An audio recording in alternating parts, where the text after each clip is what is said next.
নমস্কাৰ বন্ধুসকল, আজি বহুদিনৰ মূৰত মই নিজে পঢ়ি যোৱা বিদ্যালয়খনলৈ আহিছিলোঁ, অৰ্থাৎ কাকজান উচ্চতৰ মাধ্যমিক বালক বিদ্যালয়লৈ আজি বহুদিনৰ মূৰত আহিলোঁ। আমাৰ এই মৰমৰ বিদ্যালয়খনলৈ যথেষ্টখিনি পৰিৱৰ্তন আহিলে।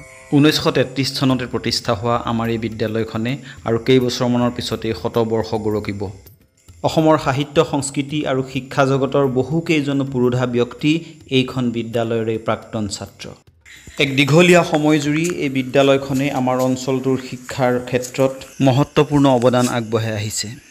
অৱশ্যে গৰম বন্ধৰ বাবে বিদ্যালয় বন্ধ আছে, মাত্ৰ কিছু নিৰ্ধাৰিত কাৰ্যসূচীহে ইয়াত আজি চলি আছে। বিদ্যালয়ৰ অফিচ, হেড ছাৰৰ ৰুম আৰু আমাৰ শ্ৰেণীকোঠাসমূহ প্ৰায় একেই আছে।